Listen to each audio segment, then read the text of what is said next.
Good morning, everyone, and welcome to Knowledge is Power. Today's guest is Amanda Peet. Amanda is the author of Mind Your Mind, Using the Power of Words. She's also the founder of Mind Your Mind Techniques. Amanda also trains readers with the Buddy Support and the Mental Health First organizations, the workplace, and schools. She also trains practitioners with your Mind techniques. Amanda specializes in dealing with emotions and core beliefs, and she shares her Mind Your Mind techniques through her books and her trainings. And today I have the pleasure of introducing you to Amanda. Hello, Amanda, and welcome. Hi, Adrienne. Thanks so much for having me. Thank you.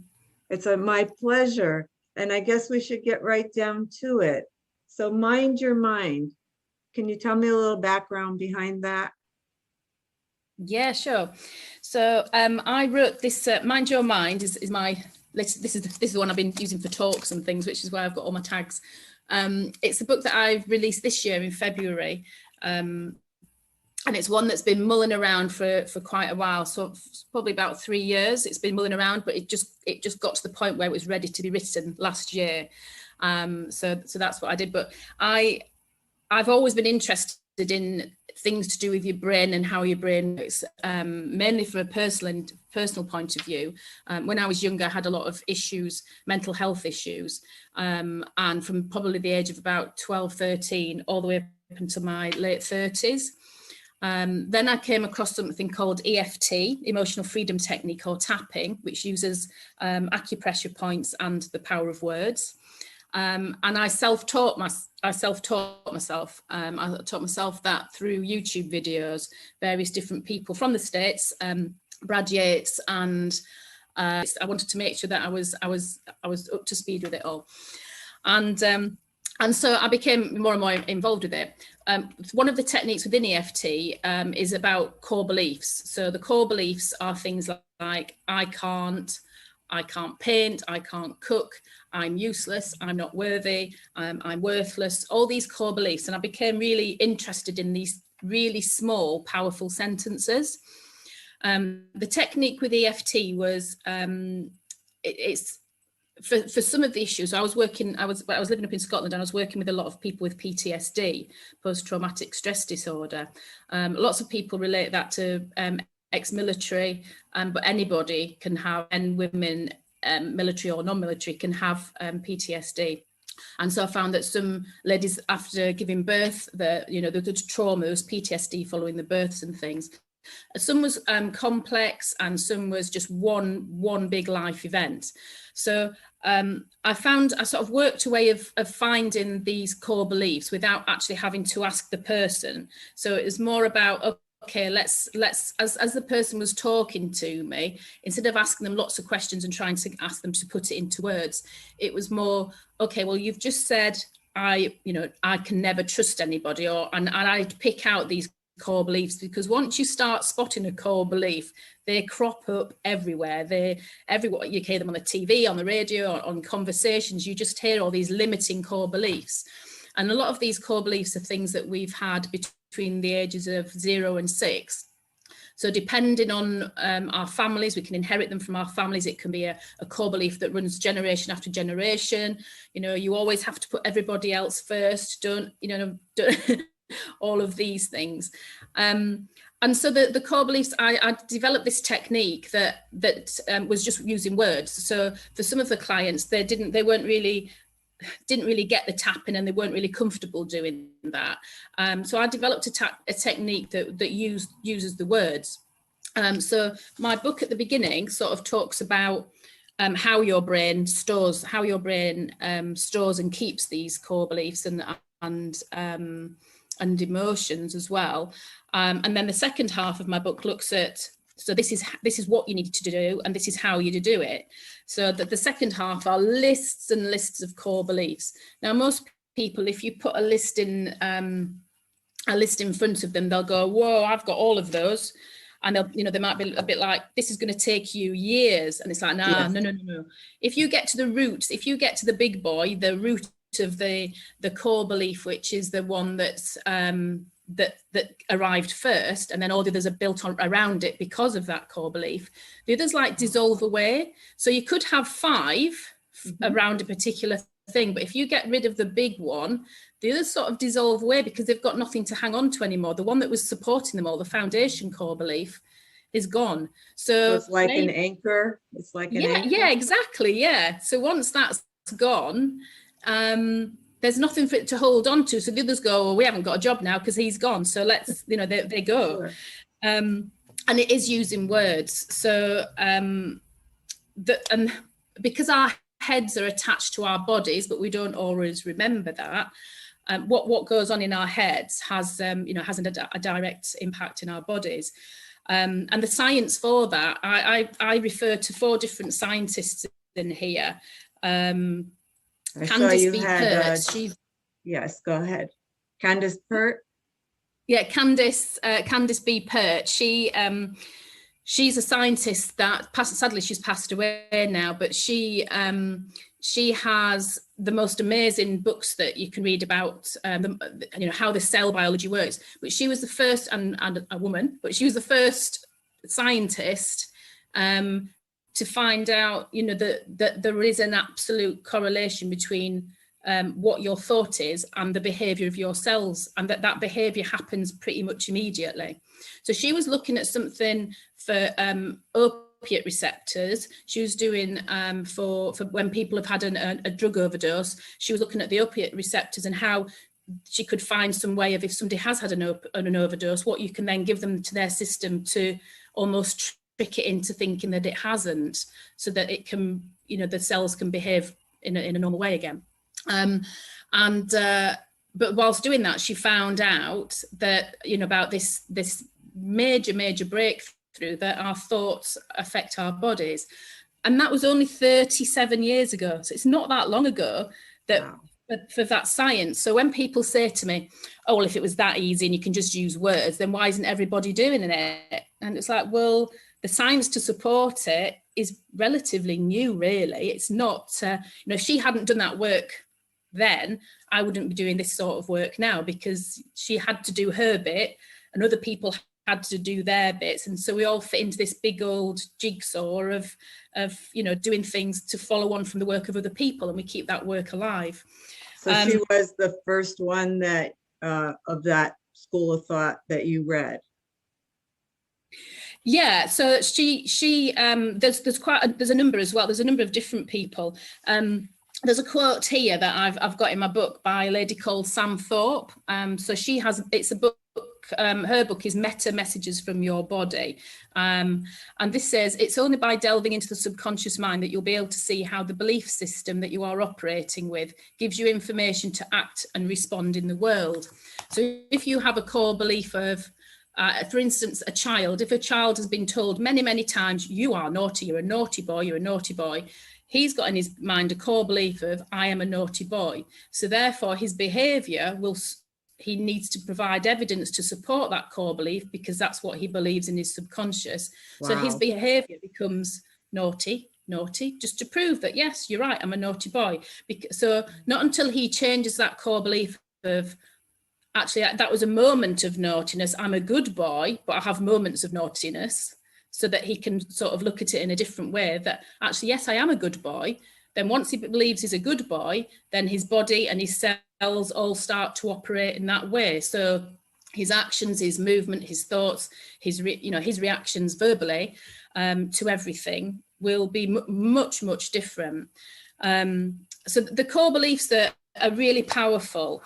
In the book, I recommend, and I show you how to do it for yourselves. There are words that you say, things like, I feel excluded, I have no self-control, I have no self-discipline. I'm also a professional dowser, so using a pendulum for dowsing. And I find this a fantastic shortcut when I'm with clients to sort of dowse my way down the lists to find what's, you know, what needs to be dealt with. Some people use muscle testing. Kinesiologists will use muscle testing. So it's a similar sort of thing to get a yes or no signal. So I run a dowsing development group here in Devon in the UK, and there was a lady within our group, and she had some sight problems about 20 years ago. She had some sight problems, and so she sort of told herself, I will never paint again. And she was an artist, so she painted beautiful things, but because of her sight problems that were going to get progressively worse 20 years ago, she obviously had this core belief of I can't paint. So I worked with her. We just cleared the one core belief. She's been doing some on her own, other things that have cropped up, but we cleared the core belief of I can't paint. So literally by saying, even though I have this core belief, and because we're not dealing with the conscious mind, we're going to the subconscious mind with this. I'm asking my subconscious to clear what it needs to clear, release what it needs to release, so my conscious mind doesn't have to think about it.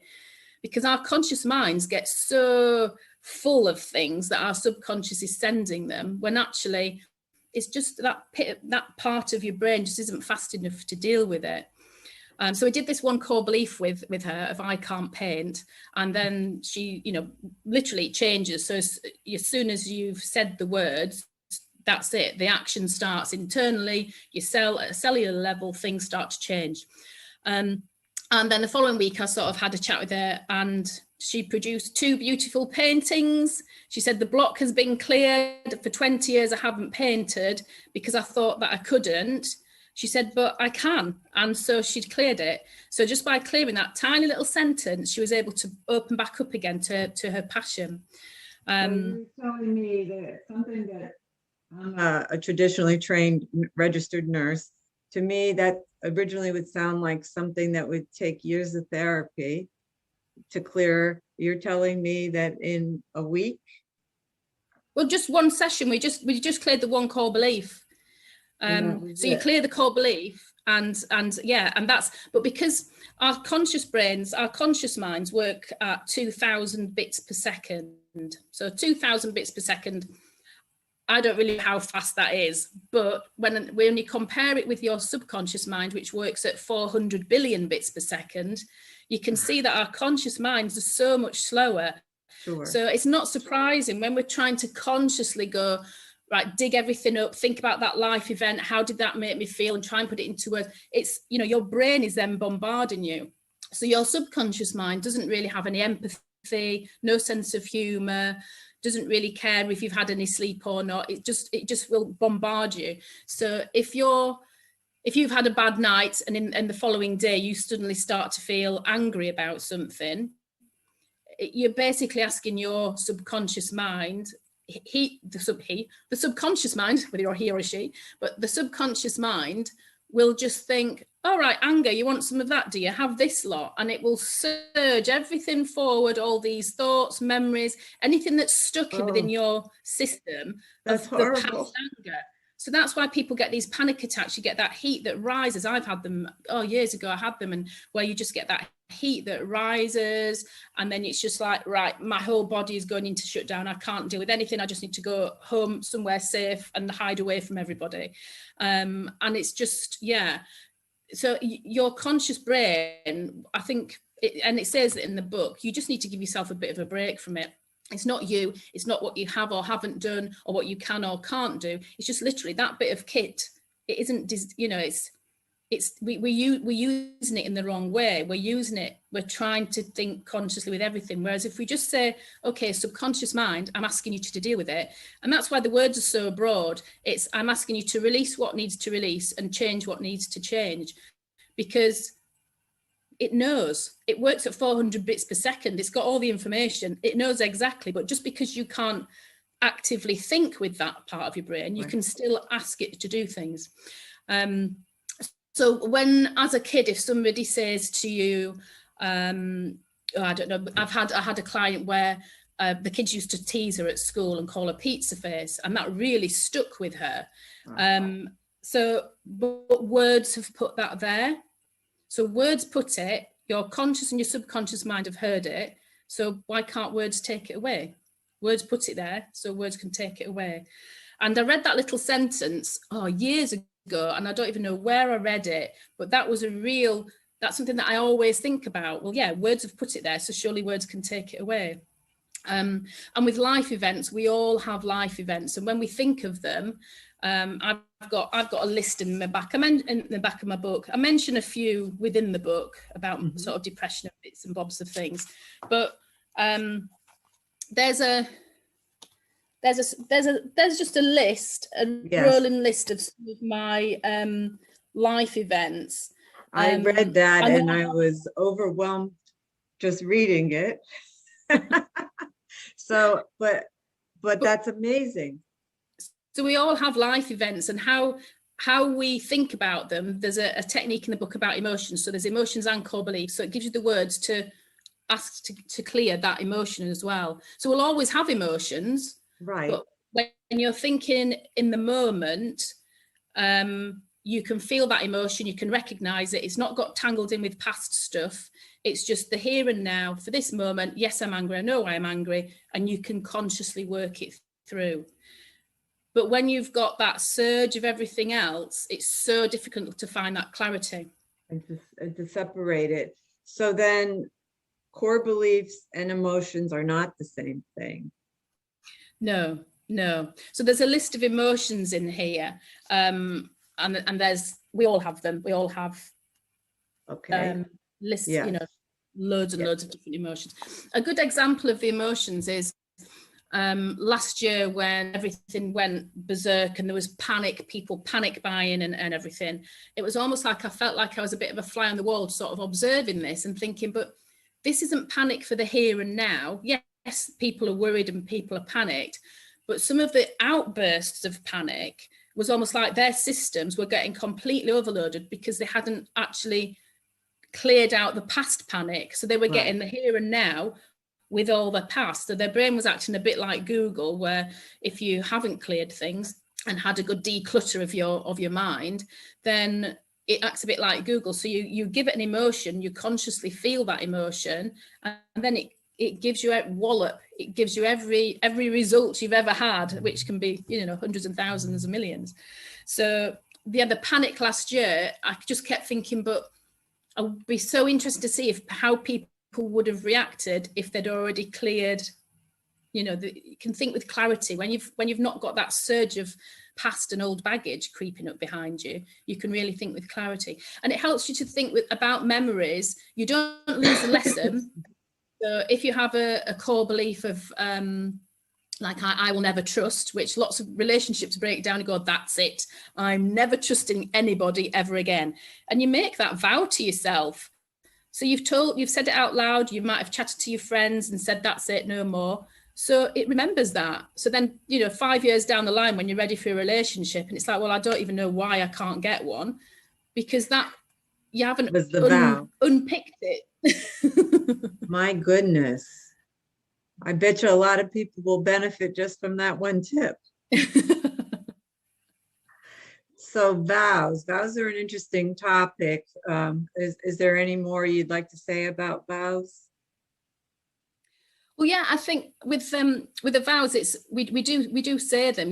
We say I will never trust, I will never love again. And we say these things, but we're saying them out loud, not realizing that our subconscious is recording all of this. It's taking note, okay? Because again, it doesn't think, oh, are you sure about that? I'll just question her about that. None of that.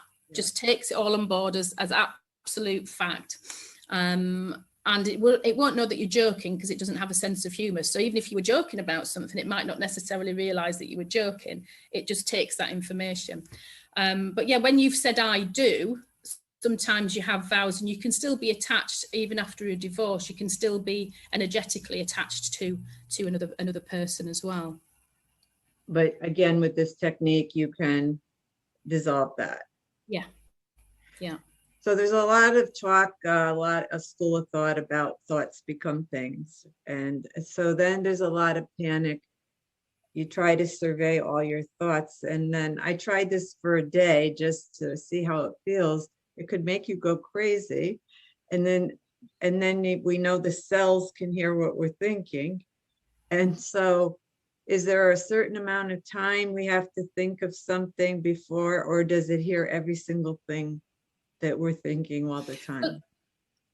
Yeah, I think it's all the time. I think the power is in talking out loud about it.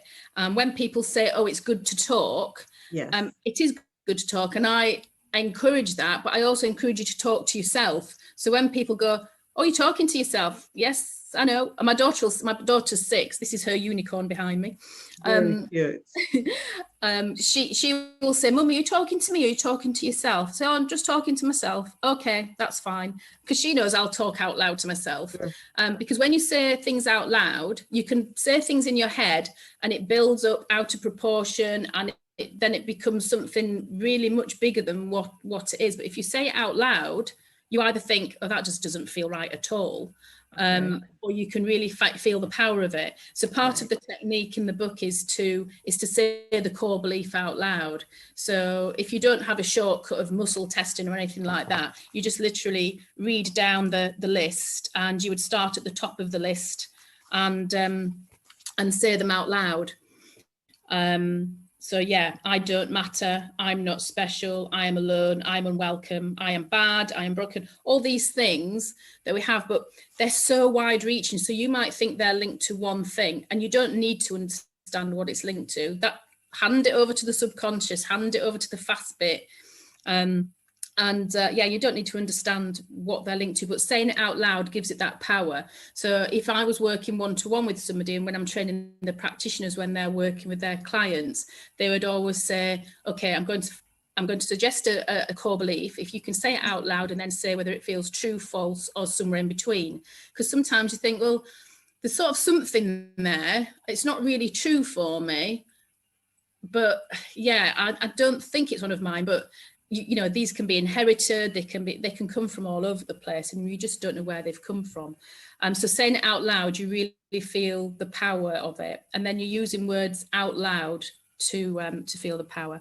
Occasionally you get flashbacks and memories and other emotions come up, but they're linked with it. So again, if an emotion comes up, then you deal with that emotion in like the book suggests. And also, if you get a memory when doing the client work, the practitioners, that memory stays, or flashback stays private to them, so it's in their head.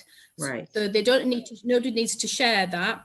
They just say, "Okay, well, how does that memory or flashback make you feel? Give me the emotions that you're feeling when you feel that flashback or that memory." And generally, you just get the relevant flashback. So you'll think, "Well, that was when I was 4 years old and somebody took my ice cream, and why has that memory just come up?" But I can remember feeling really cross about it, but you can still feel that energy and that anger. So because as a child, depending on the grown-ups around you, that's how you learn to deal with your emotions, which for most of us, a lot of the parents will be, "Don't cry, stop crying, let's get on with it." That's right. So as an adult, you decide that, okay, let's hold it all in, let's get on with it, because that's stuff it down, stuff your stuff, and just put it down there. I was reading a part of your book, really intrigued me. You quoted a physician, I forget what his name was, and he's talking about when two people could have the same disease, and one has a really great outcome and the other one not so great. And what was the difference between those two patients? And could you talk to us a little bit about that? Yeah, that's Dr. David Hamilton. So he's done a lot on how your mind can heal your body. Okay. So that's I can't remember where that is in the book, but yeah, he's done a lot of work about the about how your mind. Yeah, so this is it here. So it's about different life events. So one of his quotes that I've put in here is this was I'll read it out.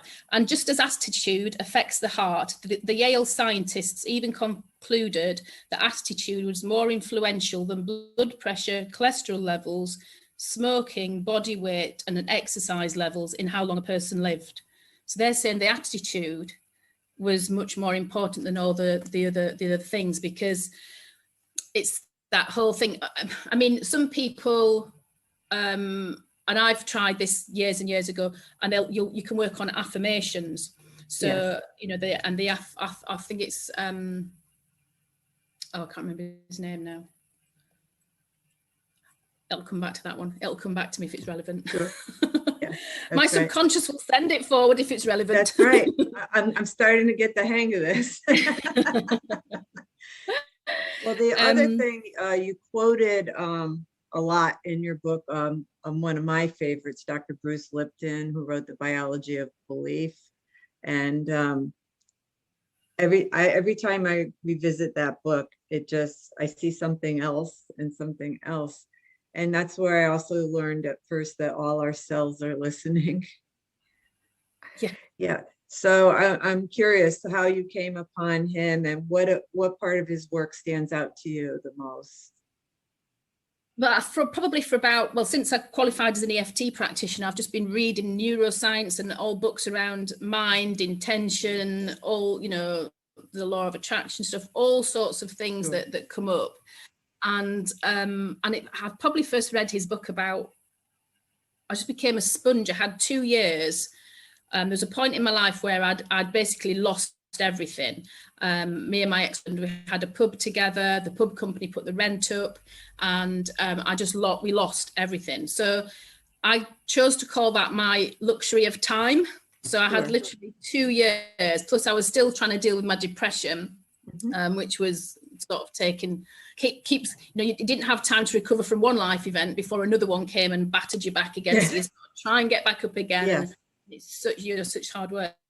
So I probably read his book about 9 years ago, and then I've reread it a few times since. But yeah, his work is his work is fascinating. It's come back to me about the affirmations.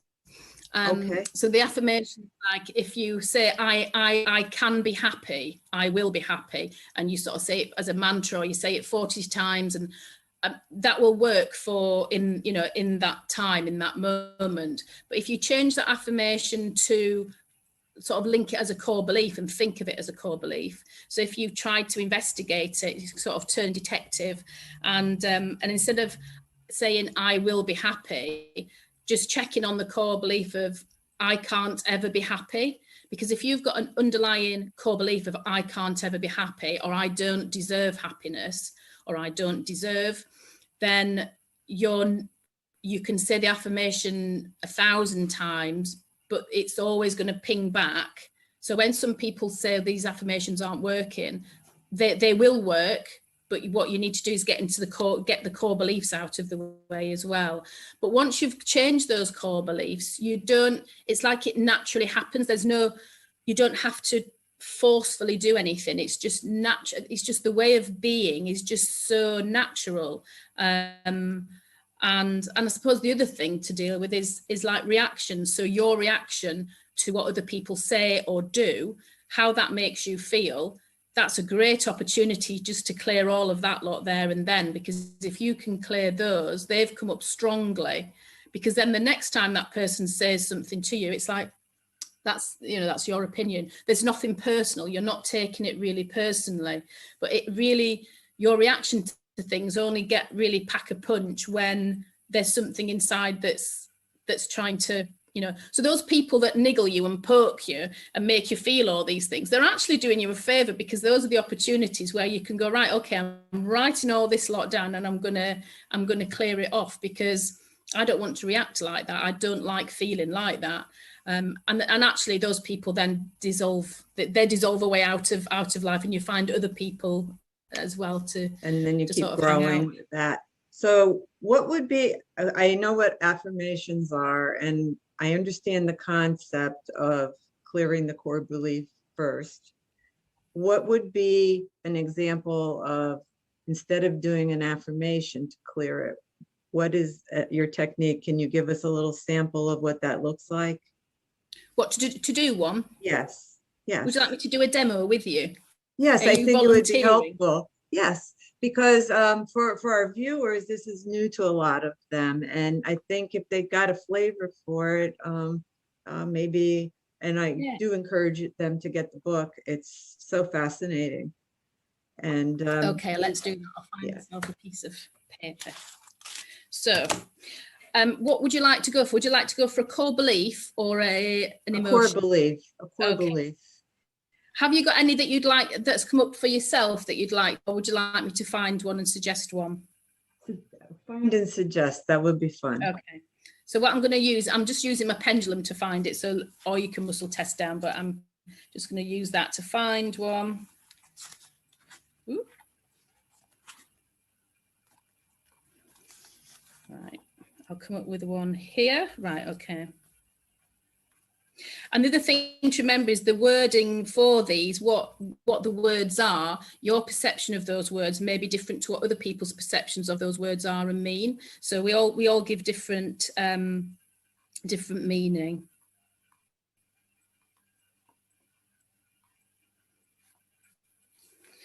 Okay, so the one that's come up, which if you could say this out loud, nobody can help me.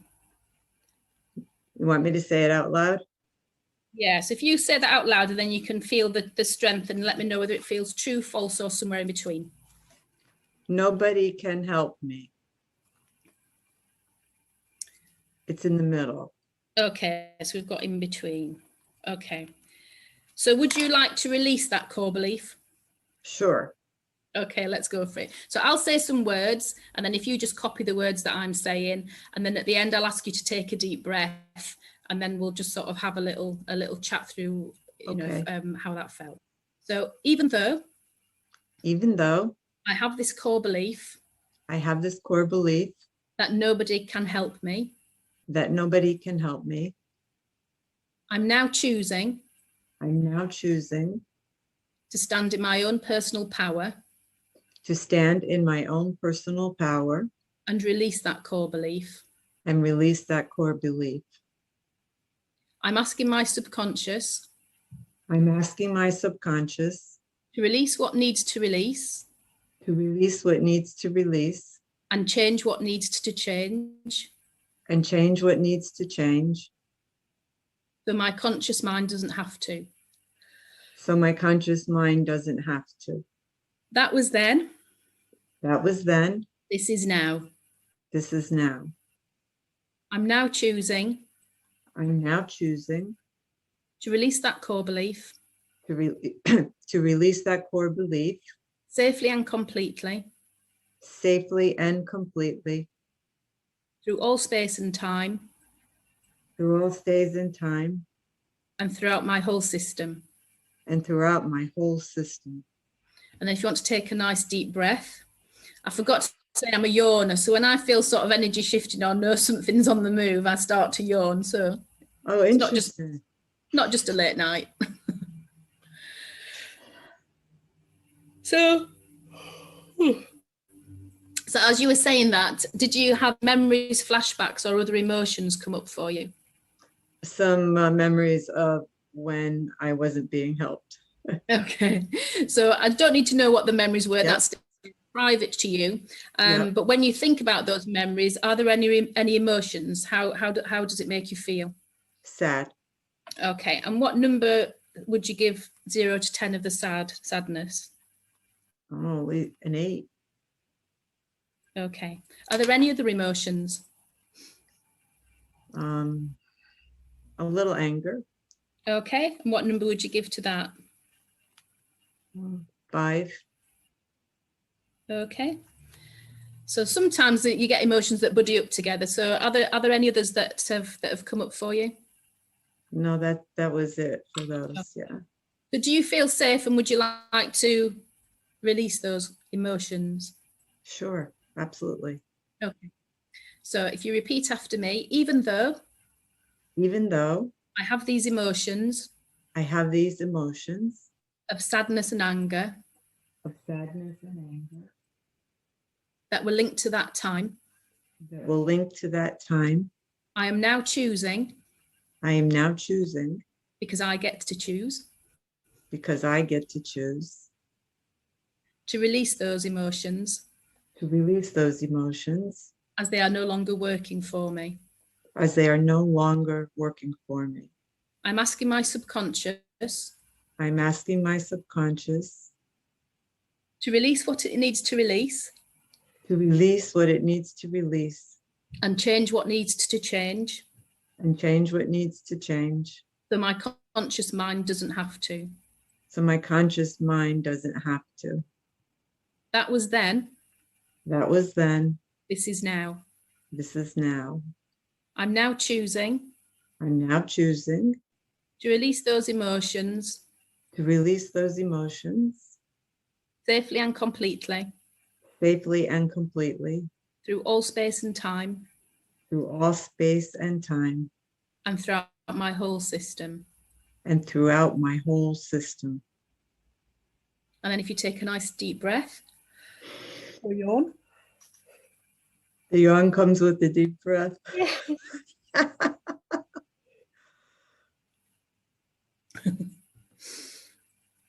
So as you were saying those words, did you have any other emotions, flashbacks or memories come up? They were the same ones, but they were more peaceful. Like it was less. Okay. Yeah. So if you I didn't think I would feel anything either way. So I just was very surprised. It's the stuff that's if it's old buried stuff. So what if you think about the sadness now of the memory that came up before? If you think about the sadness, can you give that a number 0 to 10? It might have gone up, down, or stayed the same. No, it went down, probably like 2 or 2. Okay, and the same for anger. Could you give that a number 0 to 10? Actually, 2. Okay, so they've both come down to a 2. Quite a bit. Yeah. So from an 8 to a 2, that's quite a bit. And then I say we're using the power of words. You haven't had to tell me anything. You haven't had to explain anything. It's just literally those. Now that 2 may dissolve into, once you've fully processed. I mean, the processing happens like that because of our 400 billion bits per second bit of kit that we carry around with us. That is just literally mind blowing. So it's changing already. But that 2, I'll check in with you tomorrow. So it might be that 2, I would leave that for now. Sometimes I'd try and get it all the way down to a 0, but I think for this purpose, I'll check in with you tomorrow and see what those numbers are, and we can always sort of bring them back down again. Sure. So that's how you can have a core belief that's linked. So you get a relevant memory, and then you can see where those emotions are linked in with it. But again, it's that was then, this is now. That's quite an important sort of that's like the the that line. Really gave me a lot of peace just saying that. It just I didn't think it would. I'm one of those skeptics, but as soon as I was saying it, I was already starting to come down, or to feel it come down. It's like it gives you're giving yourself permission, because that was then, this is now, and more now than you then. And it's always the same, with the information and knowledge that you had, we all make decisions and choices, and we all do things and say things with the information and knowledge that we have at that time. Right. So when we look back on things, you think, oh, how could I have been so stupid, or how could I have done that? When in actual fact, you were doing exactly the right thing for you at that moment in time with the information and knowledge that you had. So Right. it really, it's almost like we just need to give ourselves a bit more of a break. A little grace, give ourselves some grace. Yeah. You gave a really good tip in the book about, because as we go about our daily lives, random thoughts just pop, right? And sometimes they're from, like I'm in my 60s, and you were making the example of the 6-year-old. I mean, yeah, stuff can just pop in, but you say, just write it down, because if you can't deal with it in that time, either you're not in a place to or whatever. But I thought that was a valuable tip, because you'll lose it, you'll forget about it, and then potentially you missed an opportunity, right? Yeah, and they whiz in and then they whiz out. And if you don't catch them, and like I say, write it down or deal with them. But likewise, when you've cleared a core belief, and then you're talking about it, and you might say, you're chatting and go, I'll ring friends and say, I had a cracker of a core belief that I've just cleared. I can't believe I've just found this one, because they pop up and then they'll say, oh, what was it? And it's, don't know, I can't remember, because it's not in my system anymore. I've completely released it. It's not there. So I can't even tap into what it was because so that's why, yeah, I do write them down, That's especially if I want really to relay amazing. it. And for some people, I met a lot of people in our kinds of circles journal and do things like that. That might be an interesting way to do it too. Journaling's perfect because when you're just doing your morning pages and things and you're, Yes. you're sort of, you know, your hand is just writing away and then you read it back and think, oh, that's what I've written, is it? You can really find them in there. You can find emotions, you can find core beliefs, you know, and all the things, you know, you can use this technique for, you know, even though I don't forgive myself, I'm asking, you know, I'm now choosing to forgive myself so that you can really, really start to move on. But yeah, the journaling, you can get all sorts of goodies out of that one. That's a great one.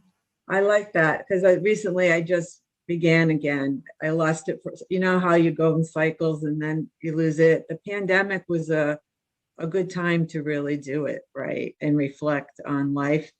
And what I found, I don't know if you have, that during this lockdown, a lot of silver linings. Yes. The first one is the gift of, you talked about the gift of time when you had those 2 years. And then I found a gift of quiet time. For me, it was imposed, but I took advantage of it. And I hope many people did, because it's a luxury in our Western society.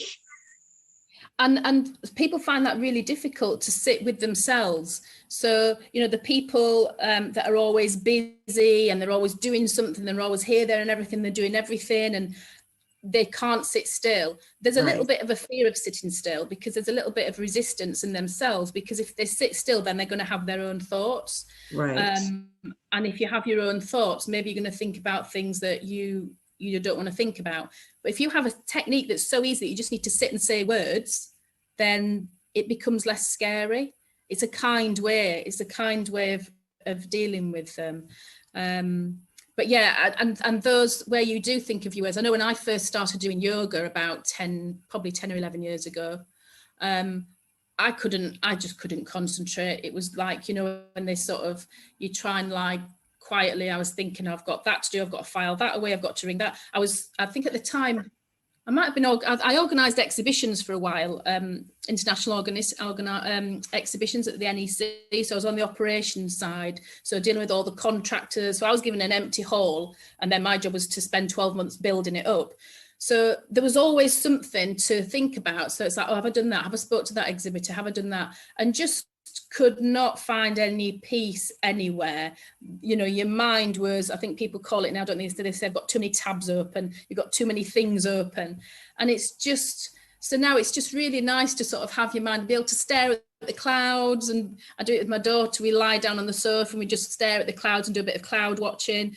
Nice. And you know, just in silence, just to sort of have that time with yourself and just to see what pops in. So instead of now being bombarded, I can actually, you know, enjoy just being without having to deal with all the stuff. But it doesn't take that long. And in the book, I sort of recommend when you first get going on it, not to clear more than 4 in a week. Because remind me why. Yeah.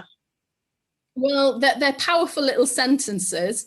And so once they've fully processed through your system, you can feel a little bit wiped. So if you did 4 in one go, I would always suggest you have a bit of what I call quality blankie time, where you get on your sofa, you get your blankie. You don't have to be ill to do that. And if you're feeling guilty, use the words to get rid of the guilt, because just to be there and curl up with a book or some TV or something like that, or you know, just to have that quality blankie time where you're just zoning out. You're not, you know, you can just do that. So some people just like to wander around the supermarket just staring at the shelves. That's their processing, or walking the dog, or sat in the garden. But you know, whatever you do to process, wherever you can just not think, just to sort of be.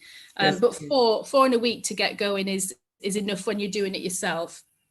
Well, we are human beings, not human doings, right? Exactly. Yeah. Well, I know that you recently developed a new course. Was it during this pandemic time that you created it? Which the what, didn't you just release a new one? I've got the courses that go alongside the book, so the buddy support. So if people want to work with a friend and things, then yeah. So that came sort of after the book. It's sort of one of those things that pinged in as an idea. It was like, actually, this, you know, some people don't like to do it on their own, and they do need that support. And if you can't afford a practitioner, it's just another way of, because I know when I first started out trying to deal with my own stuff, I had absolutely no money whatsoever. Like I said, I'd lost the house, we'd lost our business. We had 2 houses in Bulgaria, the cars. I mean, they left us with a dog and what we could fit into one car, but the receivers came in and took everything. So we had absolutely nothing.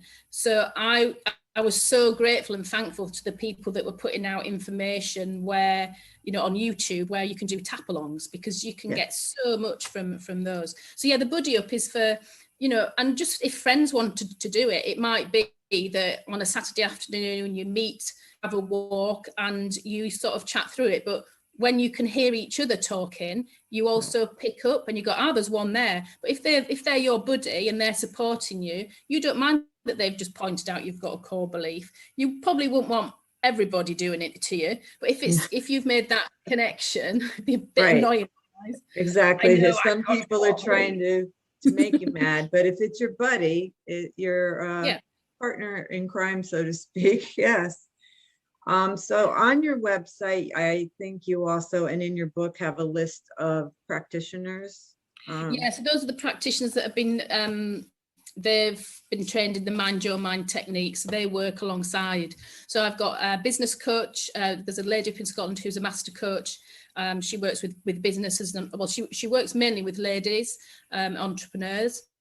I've got a massage therapist, and she has some amazing results, because she's when she first started using it, she was telling me that if she found a really knotty bit, instead of getting her elbows in there, if she found a really knotty bit, she was able to connect to the emotion, get the client to say the words, and as the client's releasing it, you could feel it, you feel the muscles twitching underneath the hand. So she knew that the connection was to the emotion, and then it would just push it out. So that body mind connection again, where it's just so, it's so in there. And then I've got occupational therapists, integrated therapists. So anybody that's a practitioner really who wants to add the techniques to their. And for those of us across the pond, if they wanted to access you, you do Zoom sessions? It's all done by Zoom. Now, I was doing it by Zoom before as well. Oh, you were ahead. So yeah, so it was okay. I've got a lady who's on, so for the practitioners, there's 3 levels. And I've got a lady in Canada at the moment who's on her level 2. So yeah, it doesn't, with the Zoom, we can do it wherever now. So they can either access you for therapy or to become certified? Yeah, I don't do much one-to-ones at the moment. I might start picking that up again. I'm sort of focusing on the training more. But the practitioners all do one-to-ones, and some really great people. That is fantastic. Before we close out, my screen went down. I fell in love with your mission statement at the beginning of your book. And I was wondering if you could share with the audience your mission statement. My mission. So my mission is shiny, happy people. I thought that was wonderful. How did you come to that? I don't know. It's just one of those things. It's just, I can remember how joyful I felt when I'd released something really big from something that I'd really struggled with for about 25 years. I'd struggled with this addiction and I just could not let it go. And I remember feeling the joy. I was house sitting in France at the time and snowed in completely. And I remember going outside and just in my pajamas doing snow angels outside. Oh, fun. But that joy of just like, I felt like a new person. It's that shiny, happy people. I don't know. It's just, I just wanted people to sort of feel that same freedom and that same joy, really. Well, I absolutely fell in love with your mission statement. And if people want to get in touch with you or see your stuff, we know the book. You could show the book again if you want, Mind Your Mind. And was it using the power of words, because words do matter? And then where else could they find you on the social areas? Yeah, so the books are on sort of Amazon, the Book Depository. They're all over the place. They're all over. Yeah, all over. I don't know what our bookstore over here is, Waterstones, but they're all We have over. I think still Barnes and Noble, but I think the Yeah. King, the King has become Amazon. Yeah. for that matter. But I will also put a link for your book, and I'll put some contact information for you with this video. So if people want to get in touch with you. That's great. I've also got Facebook and Instagram. So I don't really understand Instagram. So I'm trying with that. I'm learning. It's a bit of a, that's my next challenge. So because I'm not a user of social media, I don't really know how to use it. So Instagram, but yeah, Facebook, I have a Facebook page as well, Amanda Peet, Mind Your Mind, and LinkedIn as well. Okay, and we'll put those there as well. I'm sure people are going to want to get in touch, and it doesn't matter where you live, you just need an internet connection. Exactly. Right? Yeah. And a blankie. And a blankie, yes, I forgot about the most important tool. So thank you so much for your time today, Amanda. This was really an amazing visit. And for those of you out there, I so encourage you to pick up the book. It is going to really blow your mind. And I have to reread it. There's that much to it. So having said that, until next time, next